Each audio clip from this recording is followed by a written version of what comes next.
이 영상을 보라. 영화 프리스트에서 성범죄 피해자인 가톨릭 신자가 신부님에게 고해성사를 하는 장면인데, 영화에서는 결국 신부님이 비밀을 지키다가 나중에 피해자 어머니로부터 원망을 듣는 내용이 나온다. 그렇다면 현실에서 신부님이 중대한 범죄 사실에 대한 고해성사를 듣게 되면 어떻게 될까? 유튜브 댓글로 천주교 고해성사에서 신부님이 중대한 범죄 사실을 알게 되어도 비밀을 지키는지 알아봐달라는 의뢰가 들어와 현직 신부님께 물어봤다.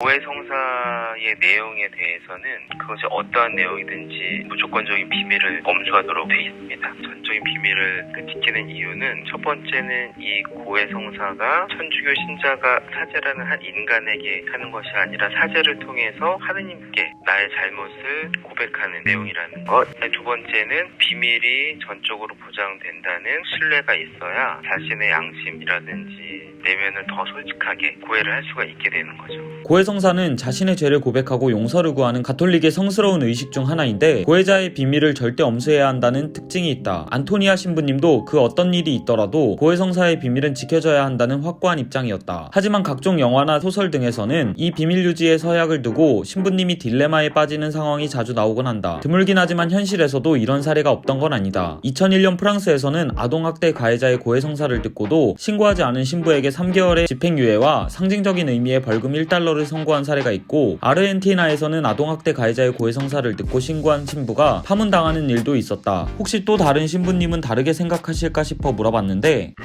고해성사의 비밀은 불가침이기 때문에 어떤 상황에서도 고해소에서 있었던 일을 발설할 수 없어요. 그래서 살인자에 대한 부분이라든지 도주자에 대한 부분들도 절대로 발설이 되지 않고요. 여러 신부님을 취재한 결과 모두 동일하게 그 어떤 일이 있더라도 고해소에서 들은 비밀을 발설하지 않을 거라는 입장이었다. 교회법 983조와 1386조에 고해성사의 비밀을 지켜야 하고 이를 어길 시 파문에 처한다는 조항이 있다고 한다. 그렇다면 법적으로는 어떨까? 냉정하게 보면 신부님은 중대한 범죄 사실을 알고도 숨긴 것인데, 고해성사를 한 사람이 간첩이 아닌 이상은 죄가 아니라고 한다. 타인의 범죄 사실을 알고도 이를 수사기관에 알리지 않을 시 그 자체로 범죄가 성립하는 죄를 일명 불고지죄라고 합니다. 대한민국 현행법상 이러한 불고지죄에 관하여 정하고 있는 법률은 국가보안법이 유일합니다. 예를 들어 신부님에게 간첩이 와서 국가보안법에 위배되는 사실을 고해성사했는데 신고하지 않은 경우엔 신부님이 처벌받을 수 있습니다. 신부님이 고해성사를 통해 범죄 사실을 알게 되어도 수사기관이 신고하지 않는다고 해서 처벌받지 않는다는 설명이다. 단 2가지의 예외가 있는데, 비밀 유지의 수준이 아니라 범인 도피나 증거 은닉에 도움이 되는 수준이라면 범죄가 될 수 있다는 것과, 범죄 사실을 알고 신고하지 않는 것만으로도 죄가 되는 국가보안법의 경우 비밀을 유지하는 것만으로도 죄가 된다는 거다. 다만 오히려 고해성사 내용을 발설했을 때도 사회법상 죄가 될 수 있다는데, 형법 제317조를 보면 직무처리관 알게 된 비밀을 누설하면 안 된다는 조항에 종교의 직에 있는 자도 포함되기 때문에 오히려 업무상 비밀 누설에 해당할 수도 있다. 취재하며 신부님들이 공통적으로 말하는 의견은, 고해성사가 죄를 고백했다고 바로 그 죄가 사해지는 건 아니라며 보속의 과정을 밟아야 한다는 거다. 보속이란 죄에 대해 마땅히 치러야 할 배상이라고 보면 된다. 신부는 고해 내용을 듣고 지켜야 할 보속을 주는데, 여기에 사회법으로도 정당한 처벌을 받도록 자수를 종용할 거라는 설명을 덧붙였다.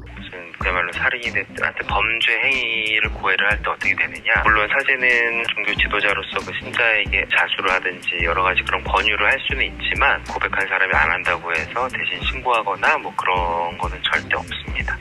고해사제가 할 수 있는 건 그 사람이 참여를 하는 거잖아요. 자수를 할 수 있도록 독려를 해주는 거죠. 당신도 취재를 의뢰하고 싶다면 댓글로 의뢰하시라. 지금은 왜 컵이나 잔을 들 때 나도 모르게 새끼손가락을 펴게 되는지 알아봐달라는 의뢰가 들어와 취재 중이다. 구독하고 알림 설정하면 조만간 취재 결과가 올라올 거다.